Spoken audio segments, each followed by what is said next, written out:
Konbanwa, good evening. Um, where do I start?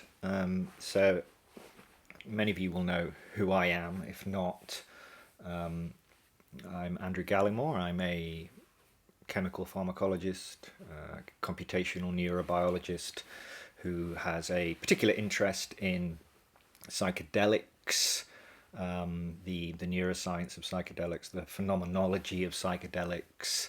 But I'm probably most those of you that do know who I am. I'm most well known for my work on DMT, which I have devoted the last 20 years of my life to studying and trying to understand. And my name is mentioned a few times actually in this Danny Jones podcast interview, interviewing a guy who I've met called Danny Goler, who makes some rather dramatic, shall we say, claims regarding DMT. Specifically, there is a claim that when you shine a laser, a portable laser at a wall or something like that, that you will see within the laser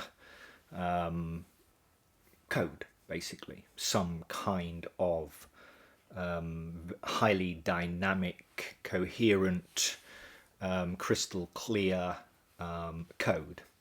Now, Danny Jones calls this an alien code. I'm not sure if Danny Goler actually refers to it as an alien code, but the implications here, I think, are pretty obvious. What everyone is kind of getting towards, the idea that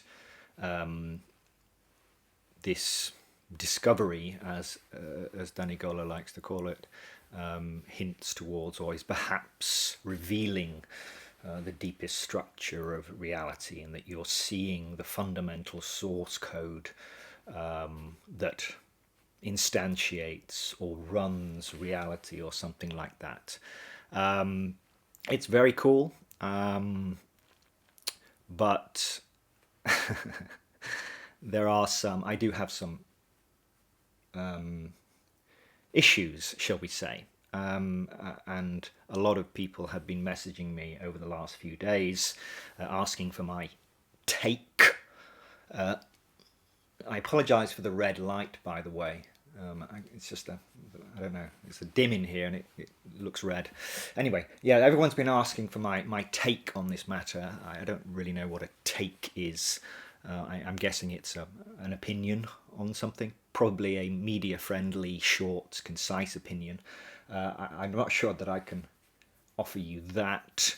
I have spoken about this maybe occasionally in the odd podcast interview that I've done, but not very much. It's actually quite unusual that I get the chance to just kind of, or the opportunity, or the excuse to kind of just talk to people who are interested in my work like this. So I will talk ad libitum. I don't know how long it will take. I do have some notes, and I will just kind of go through it. So yeah, don't expect this to be kind of bullet points of major things. I'm just going to basically discuss what I think of the interview, and specifically of Danny Goler's, two Dannys, annoying, of Danny Goler's ideas. As I said, I have met Danny Goler when he was in Tokyo. We spoke for several hours, so the vast majority of what I heard in the interview wasn't kind of new to me. I've had several months at least. I can't remember when I met him, but I've had at least several months to kind of digest and think about what he was telling me. And so this seems to be a perfect time to kind of give my take on this. I'm kind of a little bit tired of having to write out quick responses in Twitter or X, so I thought let's just do it all in one video and kind of get it out the way. So where do I start? First of all, I'd like to make it absolutely clear that this is not a debunking video. My aim here is not to do some kind of brutal debunking of his ideas. So if you're hoping for that, then you'll have to look elsewhere. I'm hoping, when people ask for my opinion on something, I will offer it honestly, constructively, positively as much as I can, and hopefully to some degree insightfully. I have been studying, as I said, DMT for many years. Danny, I'm very grateful. He does mention me several times in the podcast. He also mentions my books. This is not an advertisement, but there was a little bit of confusion in the podcast about my books. But so basically, I have 3 books: Alien Information Theory, the blue one on the left. I have a copy here. This is the hardback version, which is highly speculative metaphysics. It's kind of it's more like a work of art than my belief system about DMT or anything like that. But it does involve DMT, and it's kind of technical. So that's obviously I recommend that one. But the middle one is the one that I think he focused on the most: Reality Switch Technologies, which is my second book, which is devoted to kind of trying to explain exactly how psychedelics work in the brain, from the lowest level, from the molecular level, through to the neuronal level, all the way through to how the brain constructs its model of reality, its world model, and how those how that world model is altered by psychedelics. And I know that Danny has drawn a lot on my work in developing his own ideas. However, we don't necessarily come to the same conclusions from his observations and from this effect that he has discovered. My third book, Death by Astonishment, is devoted to DMT, and that will be out.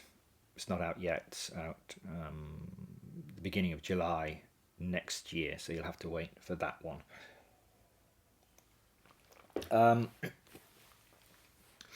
So where do I start with this?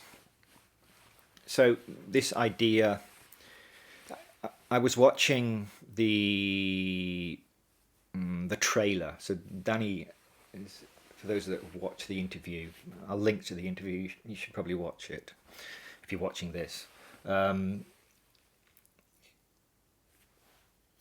of the things that he says, which struck me as very interesting, in the discovery this movie is making, the trailer, was either I'm insane or this is the most important discovery in history, or words to that effect.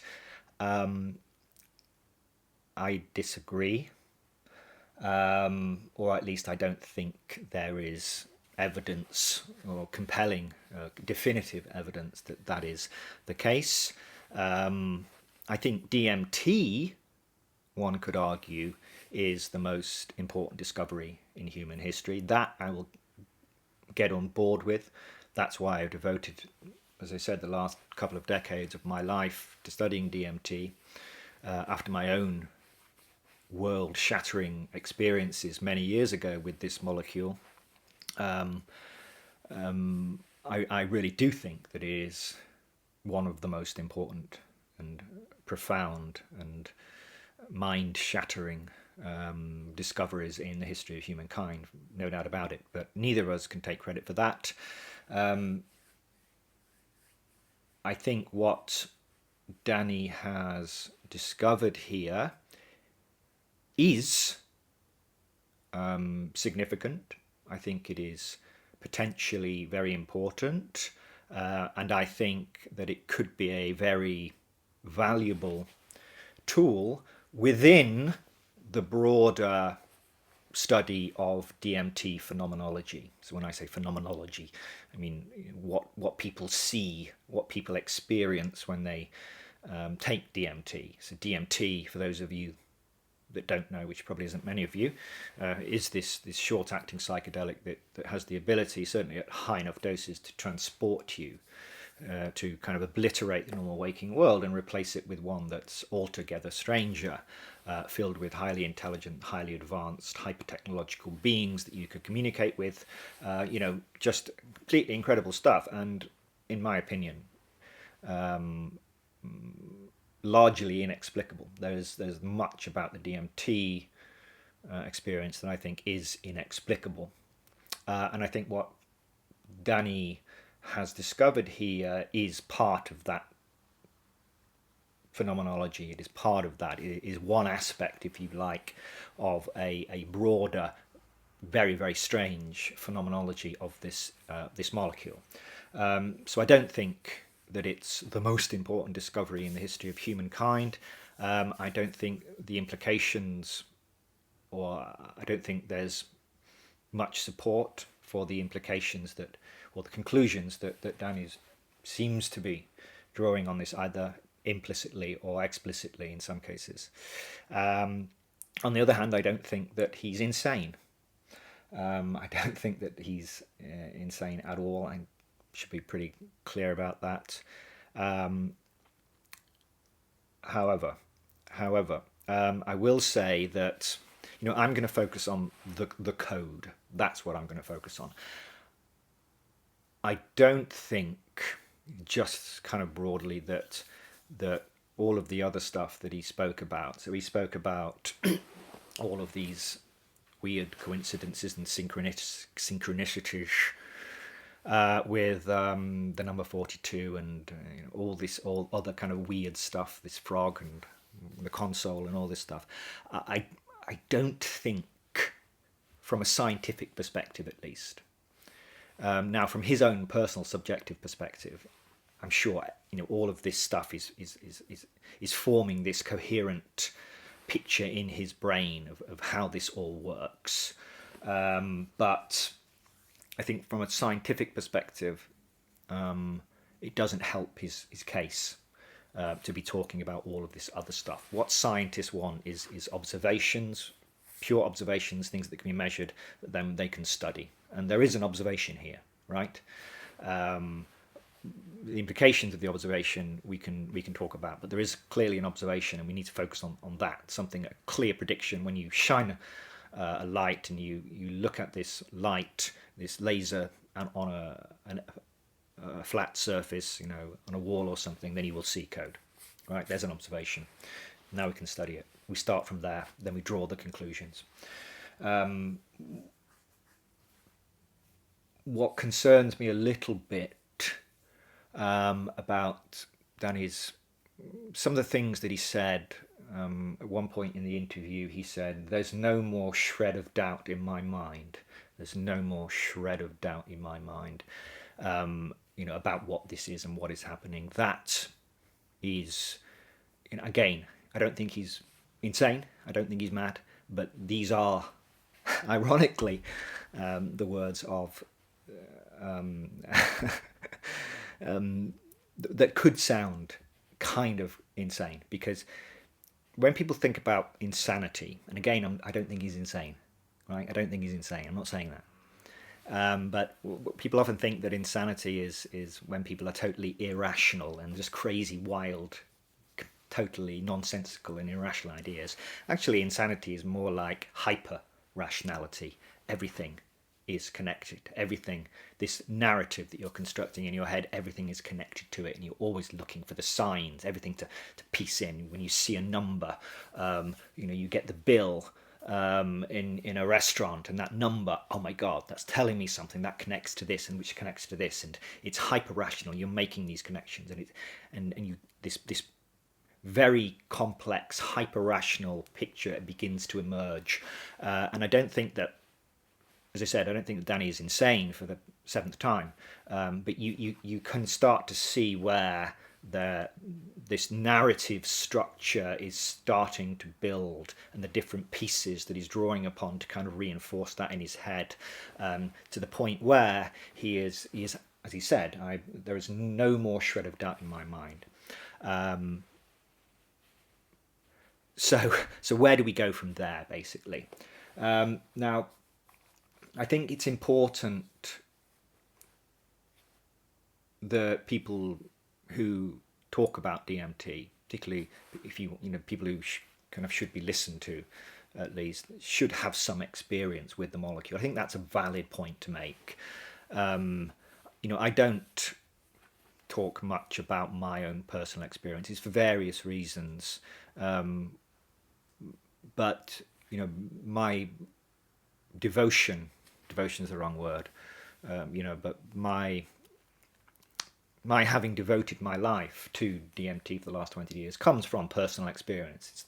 It's I've spent the last 20 years trying to make sense of this thing that happened to me. But that at the same time, it's important that you can lift yourself outside of your own private subjective bewilderment and astonishment, and look at it from somebody else's perspective and how they are going to see it. And Danny does try to do that to some extent, but it's very difficult. Once you've made up your mind and everything's connected, you have all these interconnected and codependent to some extent pieces that all fit together. Everything works. It's very difficult to step outside of that.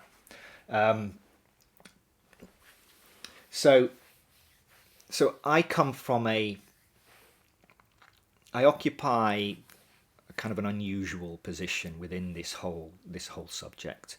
On the one hand, I am, or I try to be, kind of an objective, as objective as one can be, scientist, and trying to look at the DMT phenomenology and the DMT state, the DMT experience, and how it works in the brain very scientifically and objectively, trying to make sense of it, to analyse, to deconstruct it. On the other hand, I do actually lean towards the idea that when you smoke DMT, you are indeed gaining access to some kind of intelligence, some kind of intelligent agent, the nature and origin of which I don't know, and I don't claim to know. But that conclusion, or that sense, or my leaning towards that position comes from a lot, at least a decade of really intense work and research and writing and talking and thinking about DMT to get to that stage.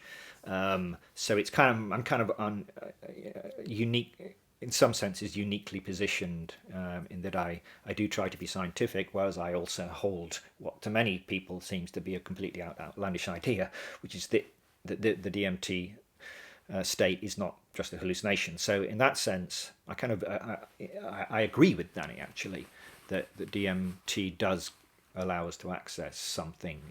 It is extremely difficult to explain the DMT state from the perspective of modern, the normal kind of orthodox model, or neuroscientific paradigm, if you like. But I'll get to that a little bit in more detail later. So one thing that Danny Jones this time, so the interviewer, he asked Danny Goler what I had actually said about this. And Danny Goler's response was that I hadn't said much, and that he speculated maybe it was because I was too busy or something like that. The actual reason is not that I'm too busy, although I am busy. The issue was Danny first emailed me about this a while ago, maybe a year ago.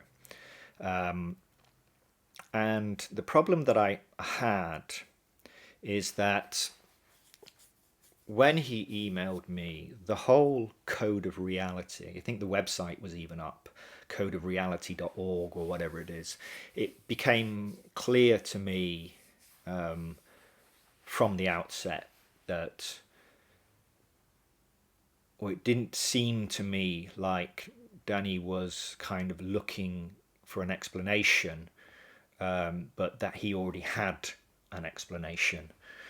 His explanation was that this was a freestanding code that was made visible by DMT, and that it represented something extremely important, some self-executing source code of reality or something like that.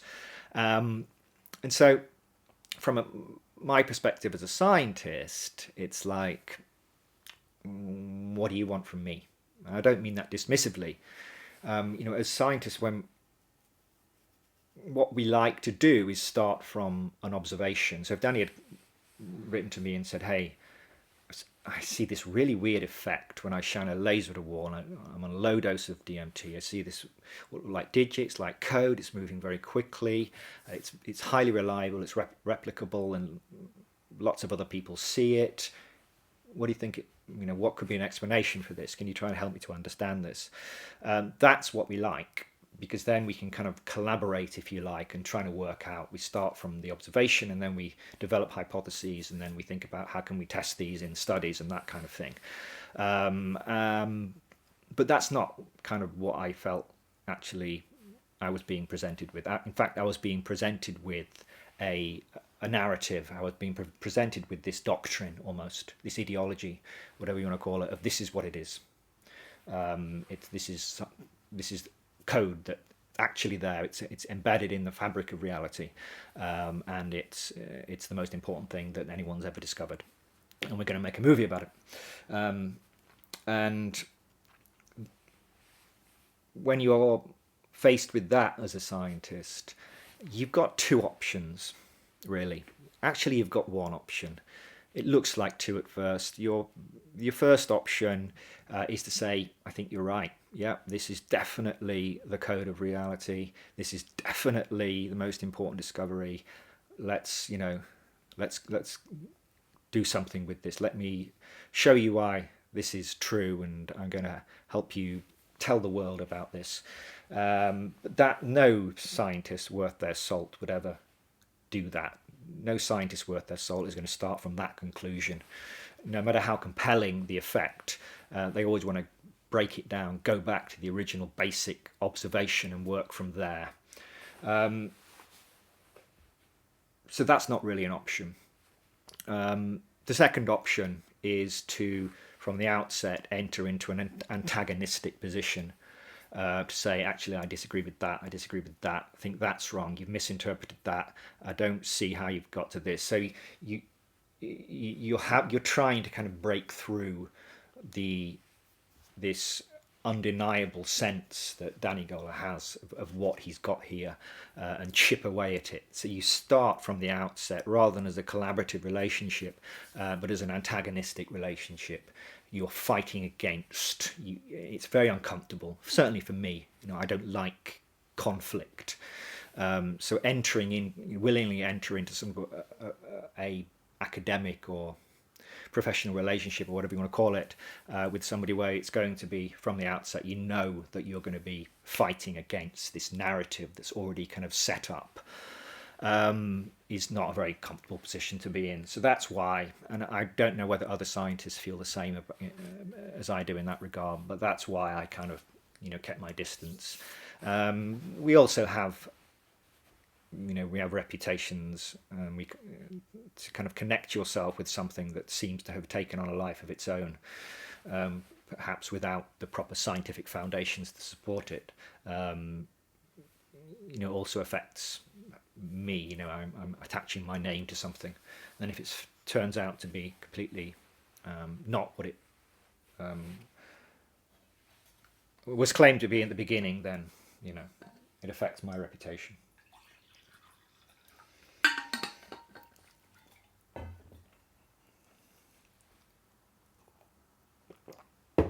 So I think the approach that I would have taken with this is to start with the observation and then go through observations, hypotheses, studies to test various hypotheses, building theories, testing, you know, other hypotheses, and then trying to build some kind of picture of what's going on.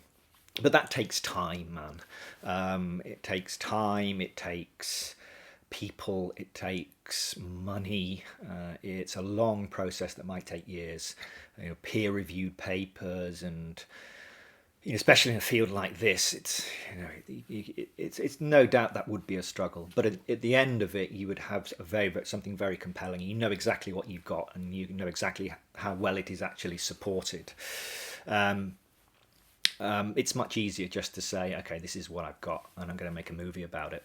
You know, I think it's a good rule of thumb that papers before movies. I think, so I think the proverbial cart has been placed very much before the proverbial horse in this case. And in fact, I would say that the proverbial horse is bolted about 17 miles. No, that's the other way around. The horse is about 17 miles behind, and the cart is kind of rolling down the hill at quite a pace. Yeah, that's the way around. Okay, so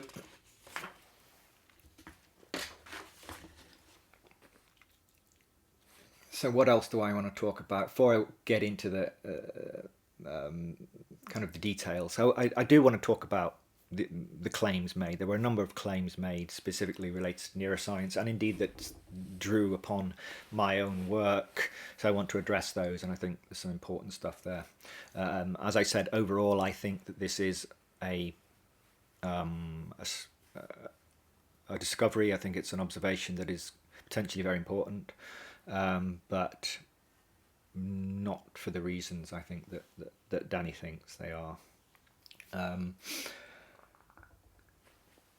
So, this code. So, what is it? Where does it come from? How can we explain it? So, first of all, one thing that Danny does well in the interview is he talks about this idea that the world that we live in, as I've spoken about many times and I describe in great detail in Reality Switch Technologies and in all the other interviews that I've done, if you want to watch those, this idea that the world that we experience is a model constructed by our brains. And that always applies whether you are awake, viewing the world. You don't see the world in itself, so to speak. You are seeing, you're experiencing this model that's being constructed by your brain and being tested against sensory information all the time to kind of keep it tuned to the environment. But the world you experience is always the model. And that also applies in dreams.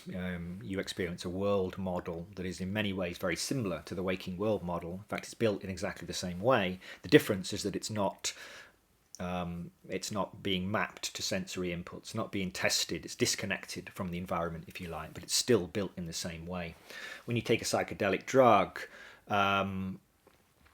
it's the world model that's changing. You're perturbing the brain. You're perturbing these patterns of neural activity in the cortex, this outer layer of your brain that represents your world model. And this is why your world model can be restructured by psychedelics. And so this also leads us into things like hallucinations. So if you take certain psychedelic drugs, you might see things that aren't there. Is often how it's described. And this isn't unique to psychedelics, of course. In fact, most psychedelics don't induce what we would call true hallucinations, and I'll get to what I mean by that a little bit later. But you know, a number of neuropsychological conditions generate hallucinations or associated with hallucinations, or hallucinations are a symptom of various neuropsychological conditions. Schizophrenia is an obvious one, Charles Bonnet syndrome, and many other conditions. And a hallucination you can basically describe as well, it's often described as like an unreal perception, or a perception that has no basis in reality. When you see something that is not mapped to some kind of object in the environment. Now, the problem you've got is that you want to have some way. So Danny is seeing this code, right, out there in the world.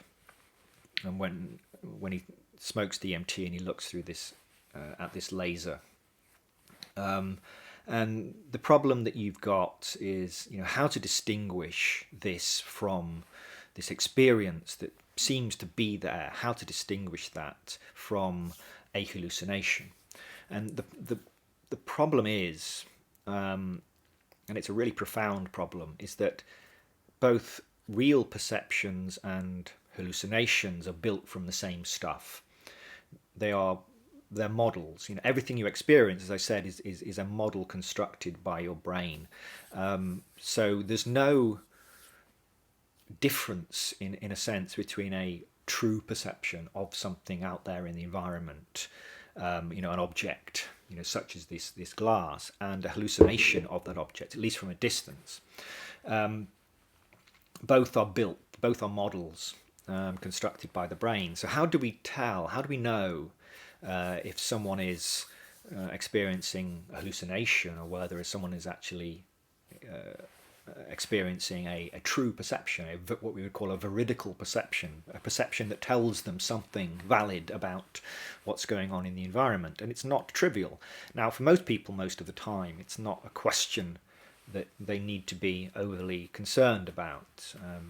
We trust our perceptions most of the time, and we get it right most of the time.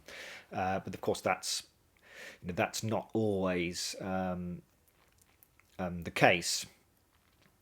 So one way we can think about distinguishing between a hallucination and a true perception is by some kind of consensus. So if you're in a room with 10 people and 9 of them say that there isn't a man in a dark suit stood in the corner, but you see a man in a dark suit stood in the corner, you're probably hallucinating. If 9 out of 10 see the man in the dark suit, 1 doesn't, then it's a little bit, or 50% see the man in the dark suit, then it's a little bit unclear. But whether there is a man in a dark suit or not, the perception is the same in a sense, that your world model contains this perceptual model of this man in a dark suit standing in the corner of the room. The question is this mapped to an actual person standing in the corner of the room or not? If it's not, then it's a hallucination. If it is properly mapped to a man standing in the corner of the room, then we would say it was a veridical perception. So I don't want to labour the point here, but it's kind of crucial that you understand that hallucinations are not some separate thing that's aside from normal perception, but is actually just is built from exactly the same stuff as normal perception, but it's just not mapped correctly to the environment. Okay, so I want to talk about, before I get to the actual details of the code and some of the interesting features about it, I want to talk about why. Why is Danny Goler and many other people actually who've seen this effect, why is he so convinced that it is not just another variety of DMT vision, right? Everyone who smokes DMT, normally you smoke it and you close your eyes and you look at the world from behind your eyes, so to speak. So you're transported to another world, but it's completely disjointed, it's completely separate from the normal environment. Many people describe these worlds as being extremely dynamic and complex and rich and detailed, coherent, more real than real.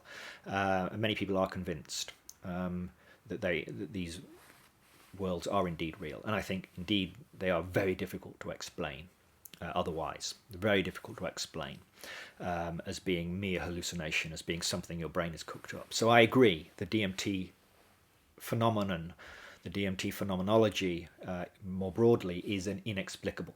But why is Danny so convinced that this thing, this code that he's seeing there, out there, why is he so convinced that this is absolutely 100%, no doubt in his mind that it is absolutely real, or that it's not just real, but it's distinct from other types of DMT vision, and is more important, if you like, and more significant than other DMT visions. I think there's a number of reasons here that I can get into.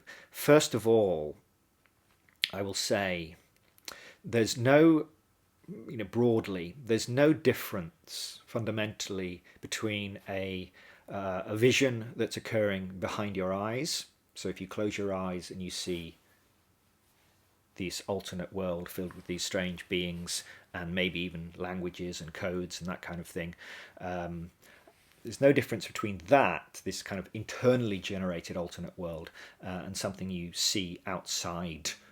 So, outside, externally, so to speak. In both cases, they are models constructed by your brain. In the former case, when you have your eyes closed, the world is kind of constructed from behind your eyes. It's not connected to a map to the normal waking world. Whereas when you have your eyes open, you're seeing something that has been, I don't want to say projected into the outside world, but it's actually integrated. It's part of this overall world model that surrounds you.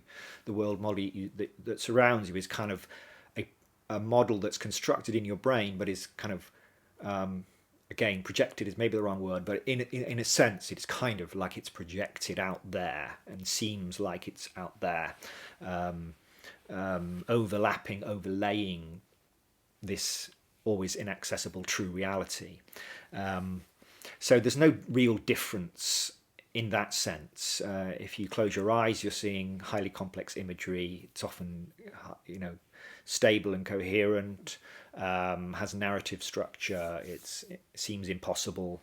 And when you open your eyes, you're seeing something, at least some aspect of the DMT phenomenology out there in the world, but there's no difference there. So the point I'm getting to here is just because you see it out there doesn't mean that it has some special ontological status, any more than somebody with schizophrenia who hallucinates a rhinoceros running towards him or whatever.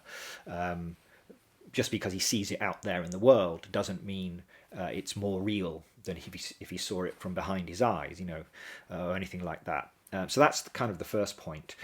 So there's no special status that we can give to hallucinations or visions that are out there in the world.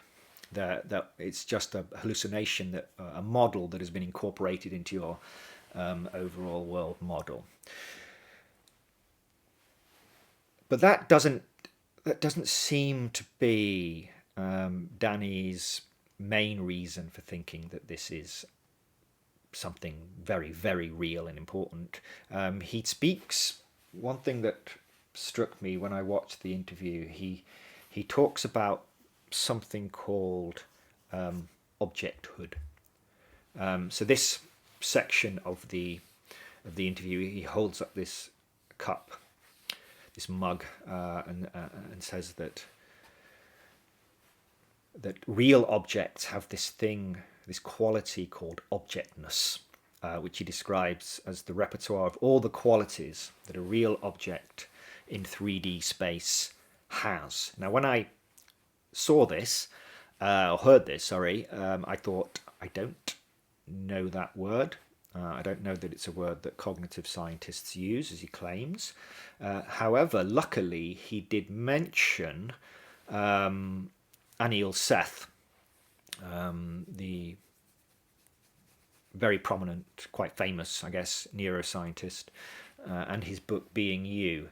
Now, I am familiar with Anil Seth and his work, and so I thought he might be mixing his words up a bit. I think maybe he was talking about objecthood, which I am familiar with, and I know that Anil Seth has written about. So I actually have a copy of Anil Seth's book on Being You, an electronic copy. So I actually searched for the word objectness, which is not in the book, but objecthood is. I'm not being kind of picky or pedantic here. It's just, it's just got one of the words wrong, but it's kind of important because I need to know what he's talking about when he says objectness here. And so it's quite clear he's talking about objecthood, which is an Anil Seth term. He does say that cognitive scientists use this idea of objectness or objecthood to basically to determine which objects are real and which ones aren't real. That's not quite true. Anil Seth uses this word. He invented it. You can read the paper here, Presence, Objecthood, and the Phenomenology of Predictive Perception. I haven't read all of his book in detail, but I have read this paper, which is where he introduces the concept of objecthood. So it's not, as Danny might have implied, deliberately or otherwise, probably not deliberately, that this was a common, well-established formal term of how we tell real objects from non-real objects. It's not. It's just Anil Seth's concept, basically. So Danny defined objectness. So he defined it as the repertoire of all the qualities that a real object in 3D space has. The implication being that you can tell whether something is real by its objectness, by which he meant its objecthood, I think. If something has objecthood, then it is real. He called the mug an unfakeable bill, i.e., your brain cannot make up, cannot fabricate, cannot hallucinate this mug and have it appear just as real as the actual real mug. That's not true. So let's look at the actual definition, and then I'll try and explain a little bit of what objecthood is. So objecthood, as defined by Anil Seth, who again came up with the term, is the perception that a real object is the cause of sensations. So objecthood is how real something appears to you, whether you see something, an object, as being real or not real. It is a property of the perception. It's a property of the model in your head, in your brain, being constructed by your brain. Why do some perceptions appear real? Why do other perceptions seem unreal? Seth would say because perceptions that seem real have objecthood, or they have. It's not like a black and white thing, why it does or it doesn't have objecthood. You have levels, degrees of objecthood. In the paper, Anil Seth uses the example of a tomato. When you see a real tomato, when you're looking at a real tomato, you have this extremely rich and complex and deep model of that tomato in your brain. You're not seeing the tomato in itself. You are seeing, of course, you're experiencing the model constructed by your brain. But because your brain is very familiar with tomatoes, unless you've never come across a tomato before, which would be highly unusual, although you're looking at this tomato, your brain kind of knows a lot more about, has a much richer model of this tomato than what you're actually seeing. So you're seeing the tomato from the front, for example, and yet you're somehow aware of the back of the tomato. You know it's rounded. You know if you turn it round what it's going to look like. You have this very rich and deep and complex model of this tomato. It's a bit, there's more to it than that. But that's the idea. When you have a very rich and complex model of something that you're experiencing, it seems to be more real. It has this objecthood. It appears to you like a real object. But again, it's a property of the model in your brain. It's not a property of the object itself. So you can't say that the tomato itself has objecthood. It's an object, sure. And if you see an actual tomato in the environment, yes, your perception is going to have, normally, unless there's some neurological dysfunction, it's going to have high objecthood. It's going to seem like a real tomato. But that's only really the case because your brain has this very rich and complex model of the tomato that you're seeing. So I guess the key point here is that what Danny was trying to do here was say that this code that he's seeing has this thing called quality called objectness, by which he meant objecthood. All that he's actually saying is, to him, it seemed very real. It seemed like a real object out there in the environment. What you can't do is take that quality of the perception and then derive the kind of an ontological conclusion. You can't say, the thing that I'm perceiving has objecthood. It seems very real to me, therefore it is real. And so the example I would use here would be between what are called true hallucinations and pseudo hallucinations. So a good example of this is in a condition I mentioned earlier called Charles Bonnet syndrome. So Charles Bonnet syndrome it's probably the closest thing we have to a pure visual hallucinatory disorder. It normally occurs in older people when their eyesight starts to deteriorate with certain conditions, certain eye disorders, and they start to see hallucinations. And these can vary. They can be often initially they're flashes of colours or strange patterns in their visual field, or they can be extremely realistic. And so one of the questions you might ask someone with Charles Bonnet syndrome is why, if they see some pattern in their, some region of their visual field, some complex, colourful pattern or flashes of colour or something, why do they know why does their brain know, why do they know consciously that this isn't real? Why don't they see it as an object? Why do they just see it as this pattern that intrudes on, obscures, gets in the way of, is in front of their experience of a world rather than being an object within it? And why, on the other extreme, if they see a man in a dark suit sat on the chair on the other side of the room, why do they see that man as being completely real, as an object, as an actual person in the room? He's not, right? He's being hallucinated. But why? What's the difference there? And Seth would say, well, I can't speak for him, but based upon his way of thinking about it, is that these pseudo hallucinations, so these colours and patterns, they don't have objecthood. We don't have complex models in our brain of how patterns form objects in the world, because they don't. And so for that reason, we don't have these very detailed and rich object models of these patterns. So we see them as not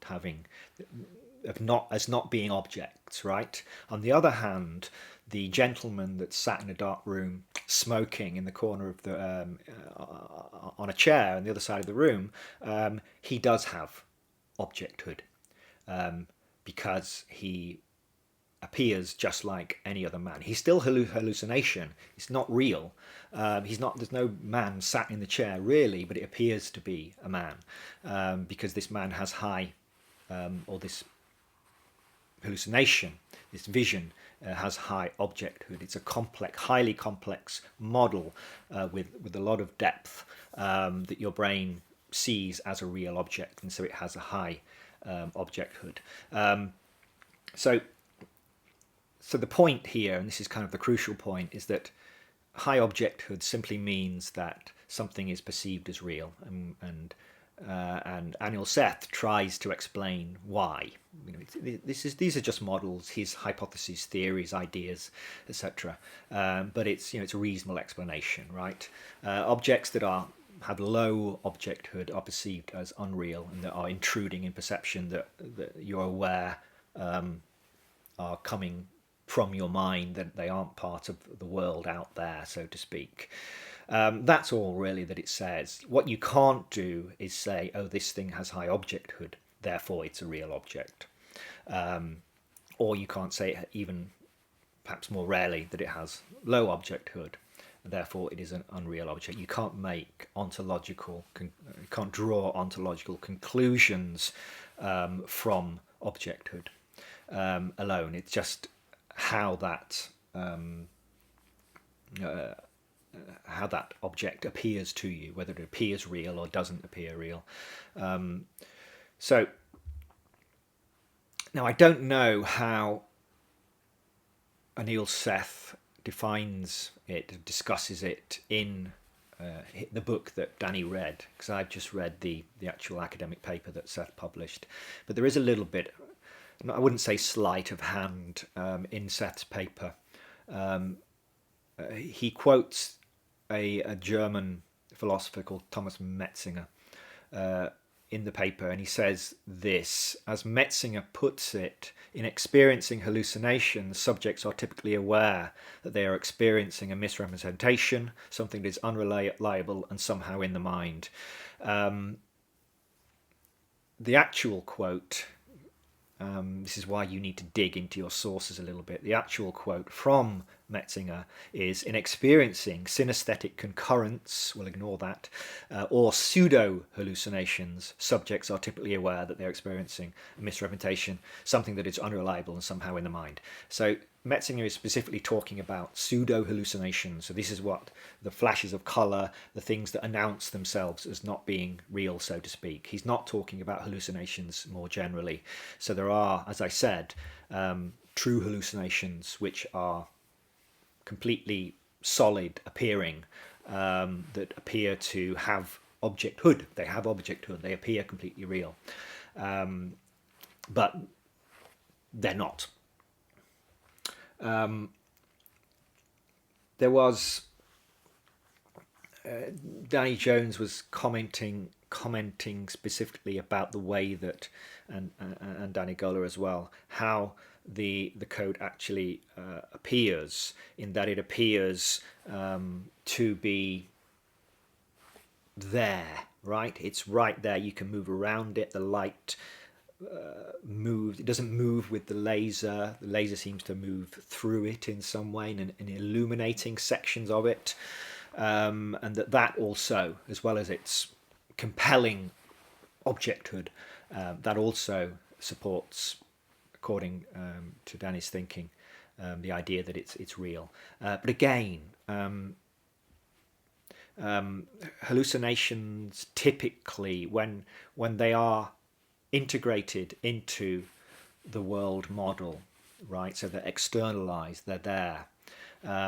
They are typically solid. They are anchored in space. In other words, you can move around the hallucination weirdly. I mean, these things are amazing, right?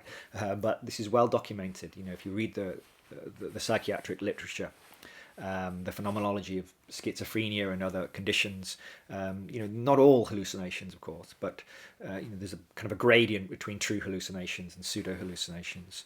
But often they are anchored in space, solid, and they obey the laws of physics, which means that hallucinated people, they walk through doors, they don't walk through walls. They sit on chairs, they don't float above chairs. They walk, these Lilliputian hallucinations of little men that are running around. They walk up the chair leg and over the chair. They don't.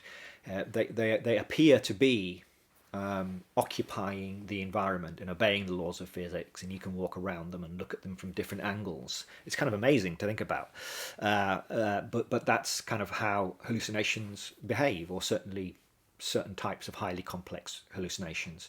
So the fact that this code is something you can, move your head around and it doesn't move. That's perfectly expected.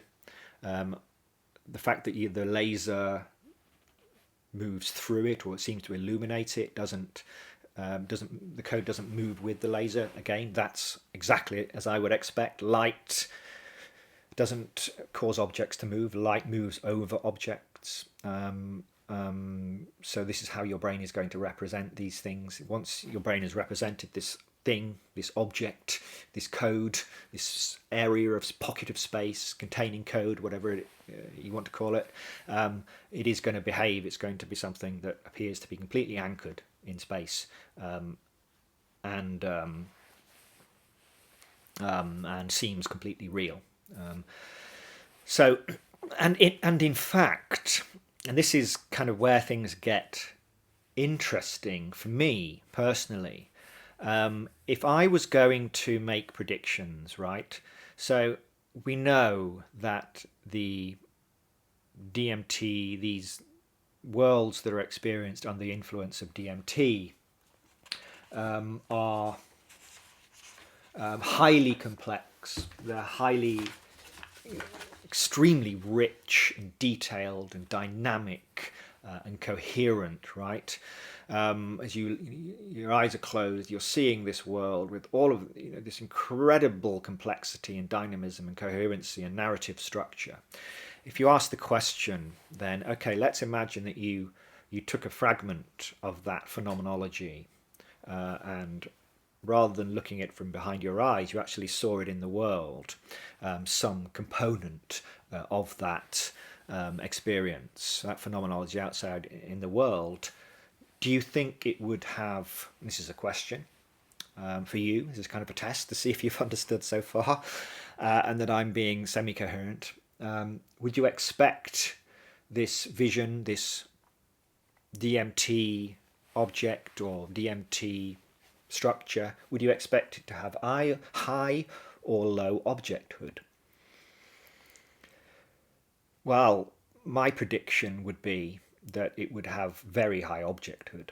In other words, it would look extremely real, because it is an extremely, as I said, you're talking about an extremely rich, complex, dynamic, coherent structure that you are seeing before behind the eyes and now outside in the world, or in this particular area illuminated by the laser. I would expect it to have very high objecthood. In other words, I would expect it to look very, very real. I would expect it to have undeniable objecthood. I would expect it to be compellingly, undeniably real looking, no doubt about it, because of that complexity and because of that depth and richness. So that would be a prediction. And what's great, I think, about this result, this observation, this discovery, if you want to call it that, that Danny has made, is that actually supports that prediction. So yeah, it does. These people before have said that the world behind the eyes looks more real than real. When you translate that into an externalized DMT vision, it also looks more real than real. It has a very high objecthood, as we would predict. So that is a great result, right? There's a paper there with a proper study that looks at this and does a proper analysis of this phenomenon. There's a really good academic paper there, no doubt about it. And it's the kind of thing that I'd be interested in working on. But unfortunately, sadly, it's all been lost in this whole code of reality narrative. Okay,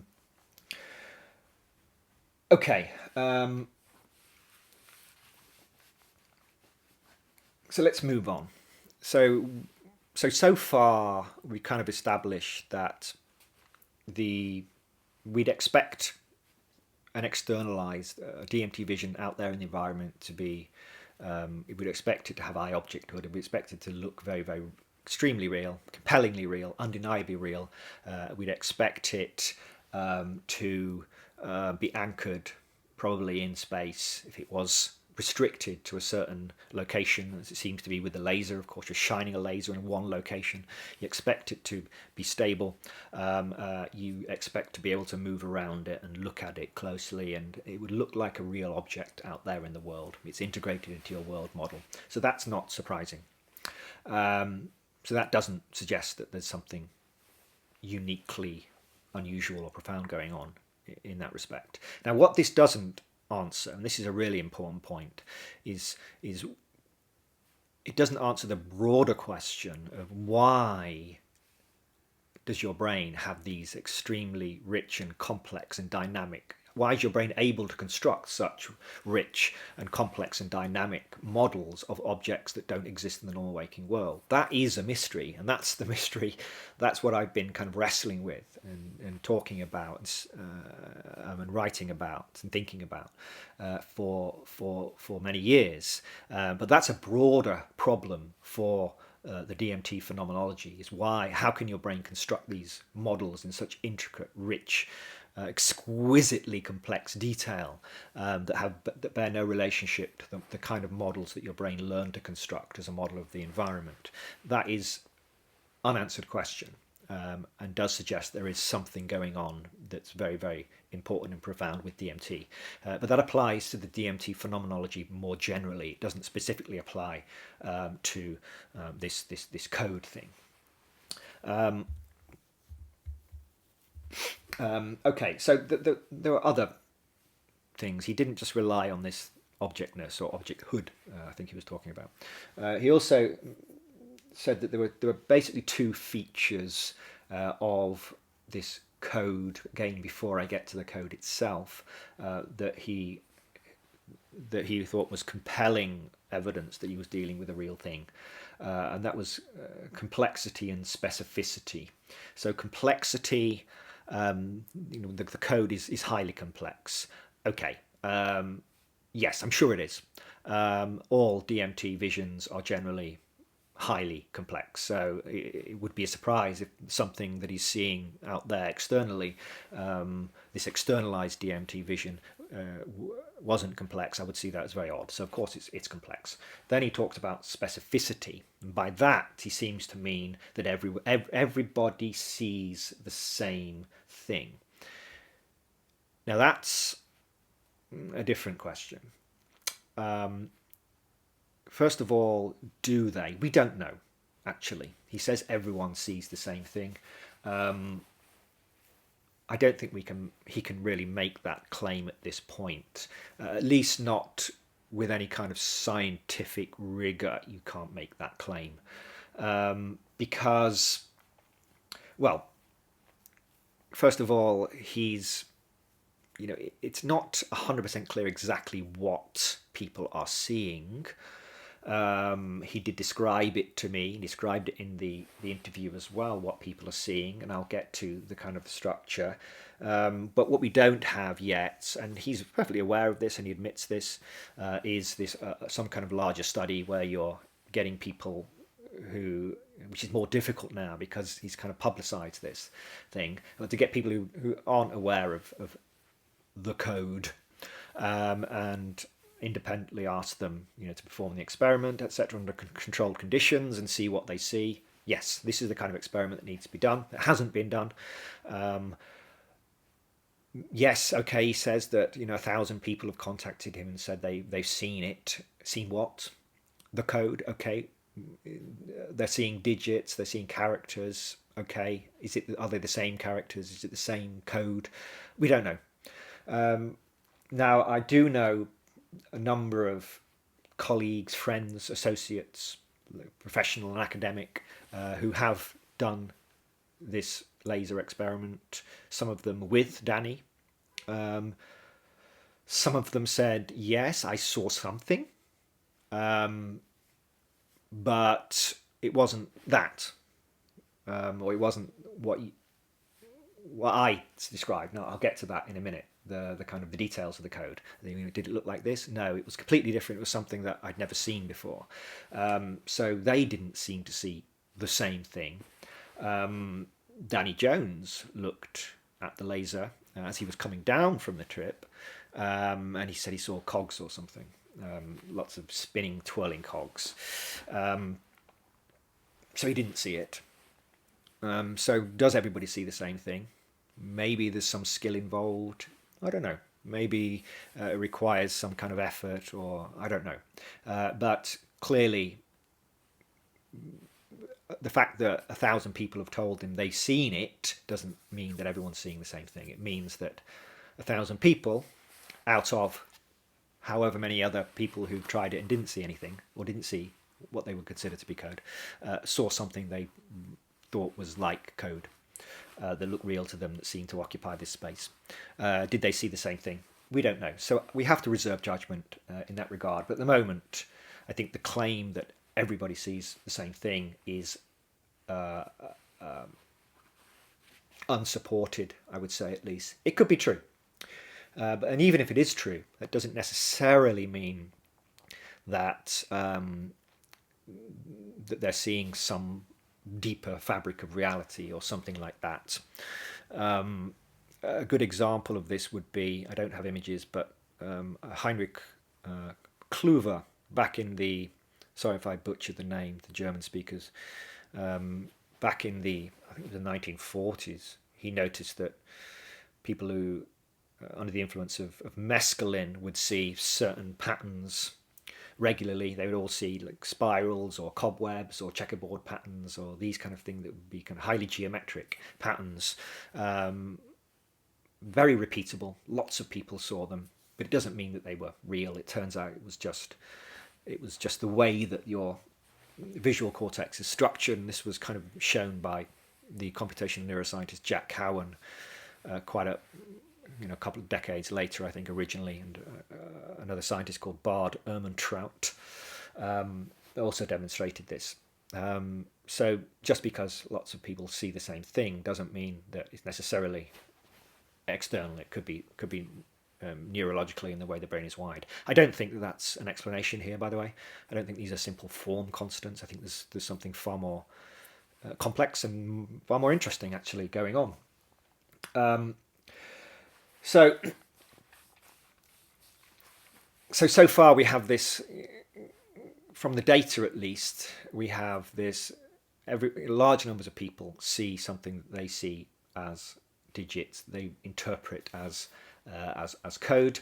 That is a million miles at this point from this is the code of reality, this is this self-executing source code. And I know that Danny has a lot of other pieces that he's drawn in to support that, but from a scientist's perspective, the coincidences and the number 42 and the frog or whatever it was, that's part of his picture. It's not part of something that we can, as a scientist, we can attach to and say, oh yeah, that makes sense, because it doesn't, right? Why should this number 42 be connected to the code anyway? But anyway, so let's get to the kind of the meat of this finally, before I give my overall. I don't know how long I've been speaking actually. I haven't timed myself. Oh well. Anyway, so let's get to kind of the meat of this, which is the code itself. So as I said, I met Danny close to a year ago now, maybe. And he described this code to me. And he always describes it in kind of the same way. He says it's like Japanese letters, like Japanese, with numbers, Japanese Katakana specifically, with numbers and letters moving very, very, very quickly. And you can't kind of catch them, but very, very coherent. As soon as he said that to me, something kind of a little little, I wouldn't say alarm bells, that's kind of a strong term to use, but I thought, okay, this is interesting for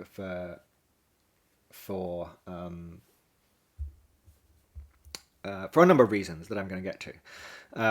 So first of all, before we get to the Katakana, seeing code under the influence of DMT is not new, and again, Danny accepts this. Alison Gray, we can see here, Alex Gray's wife, has devoted her, has created her own kind of genre kind of maybe of art around this kind of code, this secret language, I think she calls it, that she sees under the influence of DMT, I think, and indeed the visions of code seems to be an almost it's certainly a very common aspect. It's one of the basic fundamental characteristics or features of DMT states is information, code, language, alien language, alien code, that kind of thing. And indeed, again, kind of putting on my objective scientist hat a little bit here, looking at this from the outside, visual hallucinations of language, of letters, of code, of numbers, mathematical symbols is very common. This report from Dominic Fitch, I don't know if I've got his name right, but he's a very famous neuroscientist. He claims here that 25% of patients with visual hallucinations secondary to eye disease report hallucinations of text. And as I said, it's not just text, but it is numbers and mathematical symbols, musical notation. There's I think it was in Oliver Sacks's book, Hallucinations, which I highly recommend. He talks about this guy who was seeing very, very clear and stable and persistent hallucinations of music, very complex music, and he couldn't get rid of it. It was always there, and it was annoying him. And he thought, well, maybe I should write it down and play it. Maybe this was some lost sonata from Beethoven from the dead or something, right? And he was trying to get this message to me: play this fucking music. It's amazing. He actually noted down the music, and he's a pianist, right? And played it, and it was nonsense. It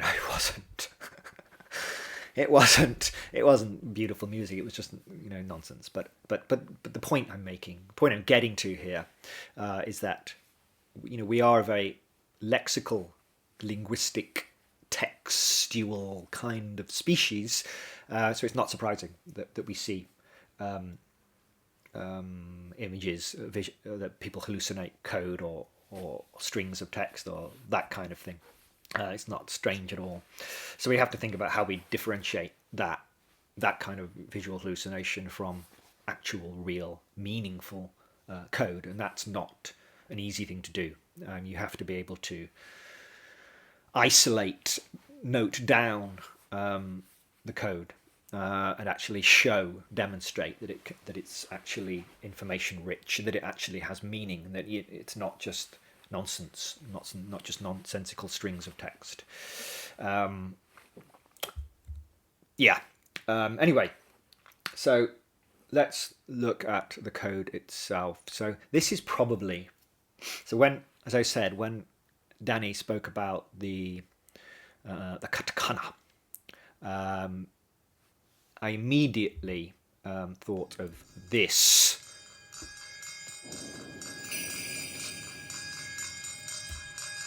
So this is probably the most famous example of code in the world, from the Matrix, probably inspired, that showed here, originally by Ghost in the Shell, the Japanese manga and then anime. I'm not an expert on manga or anime. I'm not actually, even though I live in Japan and have done for about a decade, I'm not big on manga or anime. I'm not a weeb. although people tell me I'm a weeb, but I'm really not. Anyway, so let's have a kind of a look at this, what's called Code Rain. It's familiar to pretty much everyone. It's kind of become a part of. Is it fair to say it's become part of the kind of human consciousness of our species? But it's very, very well known. I think there's very few people that would not recognise this code when they saw it. This Code Rain. This Code Rain was actually invented or designed, should I say, by what was his name? I forget. Maybe maybe James Priestley. I might get that wrong, but it's not important. But he has a Japanese wife, and as he was designing this code, this idea of code that would be dynamic and that would overlay reality and kind of show this matrix kind of world. His wife suggested, I think, you can read about this on the internet, that they use katakana. You can actually see the katakana here. Because, well, for a number of reasons. Katakana, so here we can see an actual section of, an actual still of the Code Rain. And this isn't a great revelation here. It's perfectly well publicized. You can read about it. When he was designing the Code Rain for the Matrix movie, he used katakana. One of the three, people say Japanese alphabets, not really alphabets as such, but syllabaries. You have kanji, of course, the derived from Chinese characters. You have hiragana, then you have katakana. And the katakana is used normally for foreign words, for loan words, and it's generally regarded as being cool. Even by Japanese people, they tell me, the katakana is cool. It has these kind of cool angular edges to it, and it just looks cool. So they like foreign names. We always write our name. I write my name, Andoryu Gallimore, which is in katakana, and they think that's cooler than writing it in kanji. But of course, also if you go back to William Gibson's Neuromancer, which was of course set in Neo-Tokyo, right? There's this strong connection that goes back a long way, and of course that was converted. Anyway, they moved them. So I'm losing my voice. I'm talking so much. Of course, Blade Runner as well, which was based on Neuromancer, yeah. And so there's been this kind of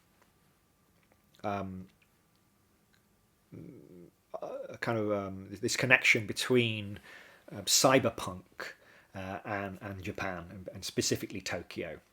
This dystopian cyberpunk genre is very strongly associated with Japan, and as a result with Japanese language, and these beautiful kind of neon cities with the rain coming down, and then these bright neon signs with katakana lettering coming down the side. So it made sense when this guy was designing this Code Rain for this movie that was very, very much in the spirit of kind of cyberpunk, that it would use Japanese katakana, and so he did. He mirrored it. So this actually had to mirror this section of the Code Rain. So he kind of disguises a little bit that it's katakana, but it is katakana. It's derived, and I've shown some of the letters. Here you got mo, here you got wa. This is e. You got sa down here. You can see that throughout it. Okay, so the reason that I was kind of struck when Danny said that he sees this Japanese kind of lettering with numbers, to me it was like, this is too on the money, right? It's too on the money. That he's talking about seeing some kind of fundamental code that's embedded in our reality and that's being made visible by DMT, and that just happens to look like katakana, right? Sorry, here we go. So this is actually from the trailer. He showed this sketch of a segment of the code, and you can quite clearly see here the katakana. Well, apart from this one is actually, it could be a number 3 or it could be hiragana, ro, but I don't know. But anyway, but this is katakana, right? This is ma, this is sa, this is ka, and again here you got fu, you got sa, and you got wa. So clearly they're seeing Japanese katakana. People describe seeing these Japanese lettering, and to me it was like, why would fundamental code, the ground of reality or whatever, some important, profound source code or self-executing code, why would it just, the fact that it just happens to look like or resemble in any way the matrix, right? This matrix code rain that is also uses katakana. I think that's a little bit, it's too on the money, it's too on the nose there for me, and so that's why I thought, okay, I'm having doubts about what this means, or it certainly invites other interpretations that I'll get to at the end.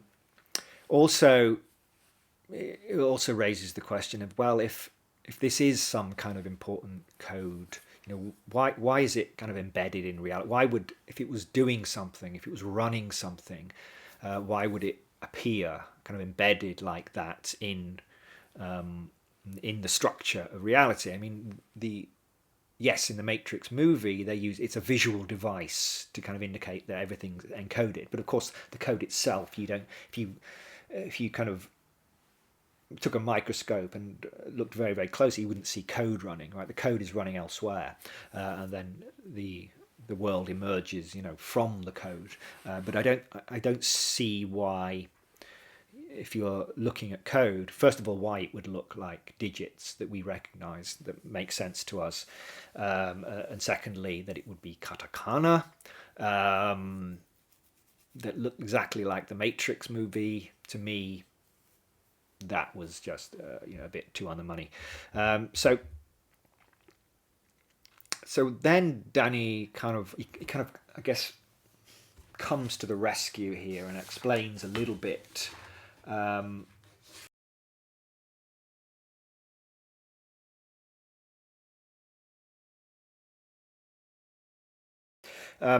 So he kind of, I guess, comes to the rescue a little bit and tries to explain that. I think he appreciates, right, that, well, why would you see the code running like that if it was running the universe or running reality or whatever? It doesn't really make sense. But then he introduces us to this. This is the Carrot document, CARET, and you can find this online. You can download it. It's a document that was supposed to have been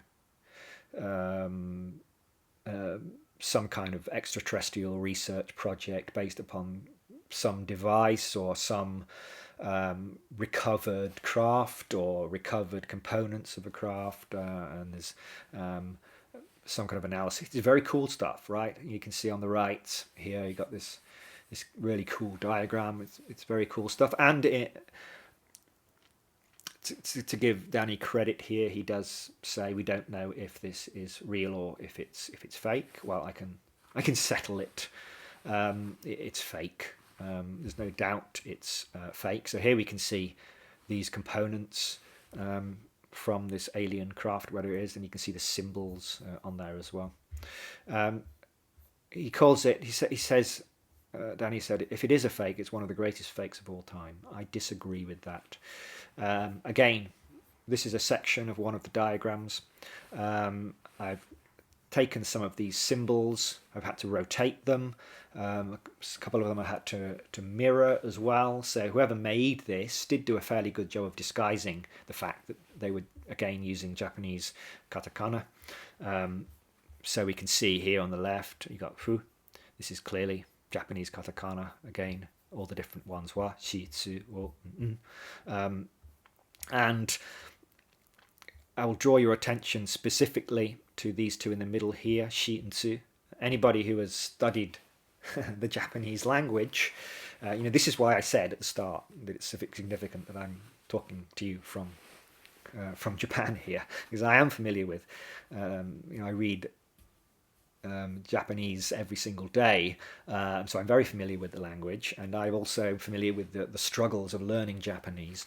And these two letters, anyone who's studied Japanese will instantly know what I'm talking about. And these two, well, I wouldn't say letters, but characters, syllables, shi and tsu, cause many problems because they're so similar. It's just the kind of the angle of these two shorter strokes here are kind of slightly different, as is the angle here. So they're very easy to confuse and get mixed up in your head. But what's interesting is that two of the characters from this carrot document diagram here, they actually have, sorry, oh God, they actually have two, both the shi and the tsu. So the shi and the tsu here, and you can even see that in whatever font the person that made this has used, clearly you can see the thickness. I've tried to show it above here. You can see that in certain fonts, typefaces, where they try and replicate what it looks like when you do it when you write these characters with a brush, you can see that the thickness changes. So there's no doubt that this is Japanese katakana. And this section of the carrot document is called Linguistic Analysis Primer. I think it's highly unlikely that anyone who was doing a linguistic analysis would not have noticed that these symbols were just Japanese katakana. These katakana, they don't mean anything. It's not like, oh, maybe this is a Japanese spacecraft or something. No, I mean, it's just a jumble of these characters, and whoever made it has made some attempt to kind of disguise the fact that they're Japanese katakana by mirroring them and stuff and rotating them and that kind of stuff and arranging them in interesting ways. And it's a cool effect, right? And they've obviously drawn inspiration from the Matrix and just the whole cyberpunk thing with Japanese Neo-Tokyo and that kind of thing. So it's very cool, but it is a fake. Is it important that it's a fake? Danny says he doesn't know if it's a fake, but you can start to see where he's starting to pull from different things. He's starting to generate this, for want of a better word, a matrix, if you like, of interconnected ideas, and using it to construct this very elaborate model of what he thinks is going on, and often going way beyond the observation itself. And this is just one aspect of that, I think, where he's seen this. What's significant, he says, about this carrot document is that these symbols, when you arrange them, they kind of self-execute. They do something computationally of themselves, in and of themselves, without having to be run through a computer or something. The implication being that the same thing is happening when you see this code running in reality. When you smoke DMT, is that it kind of avoids the issue of why are you seeing code, because, well, it's self-executing code. It's code that's running itself. These symbols represent the same kind of code that you're seeing in this carrot document, but the carrot document is most certainly not genuine. Does that mean that what he's seeing here isn't self-executing code? So the DMT code, does that mean it's not self-executing or self-running code or whatever that's running reality? No, it doesn't mean it's not that, but it certainly means that it's going way beyond the actual data here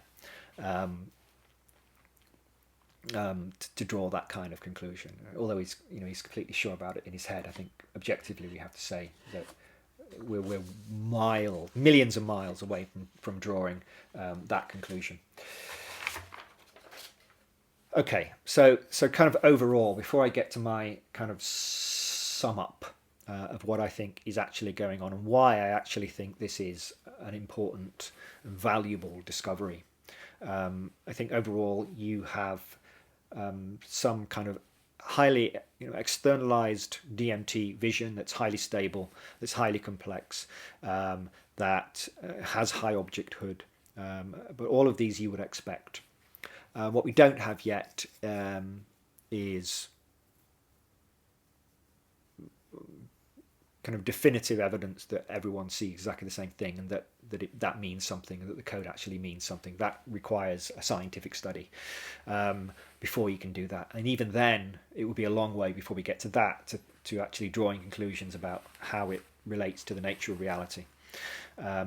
So, papers before movies, I think making a documentary about this and as being the most important discovery is way. It's too much hyperbole, and it discourages scientists, I think, from actually becoming interested in this, because it feels like you're joining a club that already has their own doctrines and their own belief system, that is, as I said, it is integrated with all these different ideas taken from various sources, whether it's synchronicities and events down his life, or whether it's these spurious documents, or that kind of thing. But he has this matrix of interconnected concepts that create this very highly rigid structure that's very difficult to break into. And as a scientist, you don't want to be. It's very difficult for you to dismantle that, so to speak, and say, let's go back to the actual observation and then decide what it is, because they've already decided what it is, which is the reality code, or something that heavily implies that that's what you're dealing with. So what do I actually think is happening? So I do think that this is a very interesting effect. So the DMT, normally when you smoke DMT or inject DMT, some people, when you take DMT, it's a completely overwhelming experience. It completely overwhelms your world model. Your world model is completely transformed. You close your eyes, this world is gone, and it's replaced with this inordinately complex alternate reality. And there's lots going on, to say the bloody least.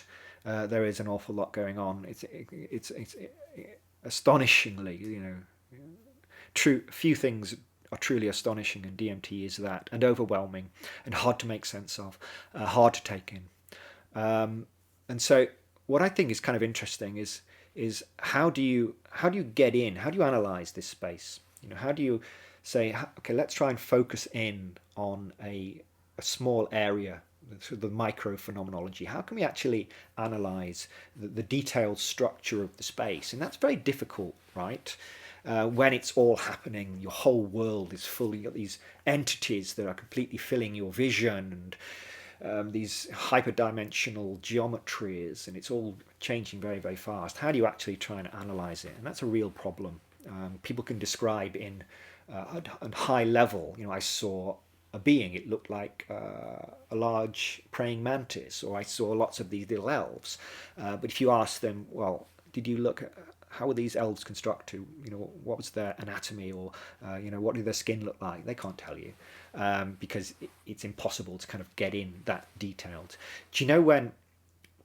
So this kind of just reminded me, when I was younger, when I was looking at watching the television in those days, it was kind of the TV was one of those big ones with a fat back, and I would often sit in front of the TV, and then if you looked really close at the TV, you'd see that the face or whatever the image on the screen, eventually you'd see, oh, it was these little pink and magenta and blue and yellow little tiny bars, and you saw that when you got in really close, that you could really see the fine structure, but the overall structure was lost, and so you could kind of analyze how that overall picture was made up, and kind of broadly, I think that is maybe what's actually happening here, is that this laser is enabling you to isolate a very small section or fragment of the DMT space. If you think about it, when you kind of close your eyes and the DMT world fills your consciousness. It's kind of, you have this very broad canvas, everything you can experience, it's all there. But when you open your eyes and when you shine a laser on something, what are you actually doing there? You're generating an area of highly coherent, featureless sensory input light, right? That is by definition what a laser is, right? It's highly coherent white light. You're creating that area, so you're creating this highly coherent input within a very narrow, very small, relatively area of space, area of your field of vision. There's no space here for reptilian aliens or demiurges or hyperdimensional worlds. There's very little space. You're forcing, if you like, whatever phenomenology you're going to experience it, you're forcing it to manifest within this very, very small region of space. And what are you going to see there? It makes sense to me that you're going to see very fine structure, very fine micro phenomenology details that would be completely lost in the grand vision and everything else that's going on. So that it feels to me, Danny actually said that it's like the best description, I don't have the quote, but the best description he'd heard of it is like looking through a microscope, and I think that's pretty close. It's like a low pass filter, or is it a high pass filter? I forget, but anyway, some kind of filter in that it excludes larger structures from forming. It excludes much larger objects and structures and content to emerge, and only allows very, very fine details to emerge because you are restricting it. It's a low dose of DMT, so your world isn't completely taken over, isn't completely transfigured, but you're presenting the brain with this very small patch of very bright and coherent featureless light, and this is where if you're going to see anything, it's going to be there. And what you're going to see is going to be very, very fine details, and so that doesn't explain why you would see it would be code, but certainly digits would make sense.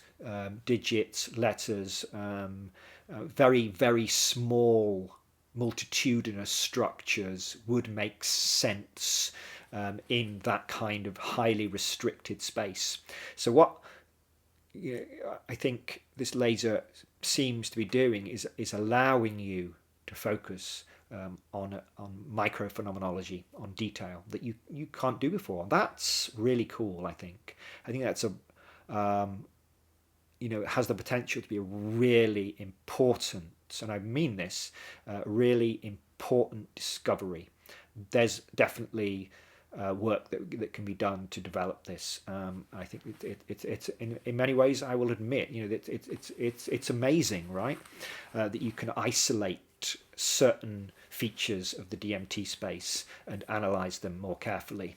It'd be interesting to see actually what happened if you could increase the size of that area that was illuminated by the laser. Does something happen as it gets larger? Do you start to see the emergence of larger structures as the space increases for those things to emerge within this fragment of your world model? I don't know. So that's why I think it's important, potentially, is because it's kind of like, almost like, you think of it like the discovery of the microscope, what that did for biology. You could think of this potentially being of similar importance within the broader psychedelic DMT phenomenology study, and that you can isolate the very fine details and the structure of the DMT worlds. So I think that's very cool. But again, sadly, it's all been lost within the whole, it's the code of reality stuff, which feels like a little bit of a shame, really. I think if that whole way of thinking wasn't there, and we didn't make assumptions about what the code represented, then we can just see it as an externalized, very small, highly detailed, microscopic, if you like, fragment, slice, piece of the DMT space that we can study. And yes, it's inexplicable, yes, it's hard to explain, but then so is the rest of the DMT phenomenology. So being able to actually study little pieces of the DMT phenomenology using a laser or other related systems perhaps that you could develop from this would be amazing. And I think that should definitely something that should be done. But again, we're kind of saddled now with this alien code stuff. I will say one thing, because I've prattled on for a long time now. Going back to the whole Matrix thing and the Katakana and stuff, and when I was speaking to Danny, one thing that kind of occurred to me, but which I didn't say because I wasn't quite sure how to say it diplomatically, but which in the end, after he'd had a few Nihonshu, quite a few Japanese sakes, he said to me as we were walking back towards the station so he could get his train, he said to me, I have thought that maybe they're just fucking with me. They meaning these intelligences, and that's what I had thought about as well. If there is some kind of intelligent agent that we're kind of accessing, then based upon how I understand and how many people experience the DMT state and the beings within it, there's often this comical, mocking ambience to it, and it wouldn't surprise me at all if you look very closely, if you manage to use some technique such as this laser to look very, very closely at the DMT space, that it would look like Matrix code. It's like a middle finger. It's saying, yeah, no. You're getting ahead of yourself. You're getting ahead of yourself here, my friend. You don't really know what's going on, and it feels like a kind of that they are kind of fucking with us a little bit here, or they're fucking with Danny a little bit here, and showing him what is quite obviously designed to look like the Matrix, with the Katakana and stuff. That would make sense. Well, it makes sense to me, if we assume that we're dealing with some actual intelligent agent here, that they're not revealing some deep truth about the structure of reality, but they are kind of fucking with you. You look through the microscope and you see, instead of lots of middle fingers, you see the Matrix code. That would kind of be possible, because it is still, not clear why these digits would appear in this way. As I said, I would expect to see lots of digits or very small complex structures, and digits make sense in that sense, because we are, as I said, a very linguistic and textual, lexical kind of species. But it doesn't explain why people see katakana and stuff. People talk about priming, and that it's because everyone's seen the Matrix. This is it's a possibility. I think it's not that well supported. I mean, I deal with this all the time, and people say, oh, the only reason you see elves is because Terence McKenna spoke about the elves. So the idea that you listen to Terence McKenna talk about machine elves, and that means you're going to see machine elves. And they say, oh, this is called priming. It's called psychological priming.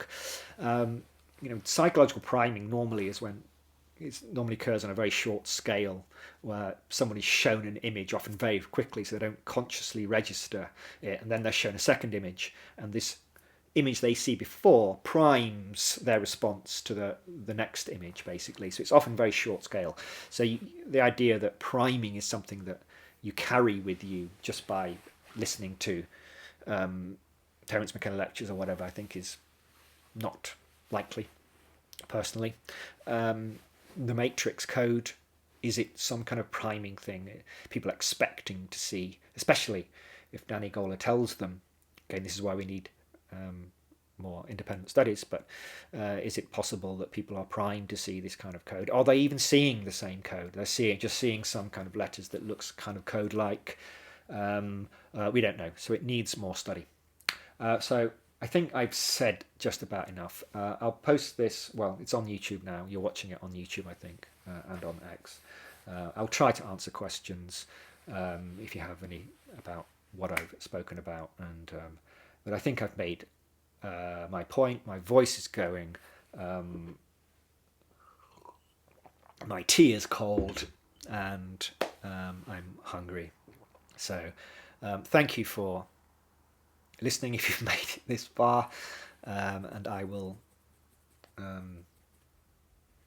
leave it there. So thank you very much. Bye bye. Mata ne.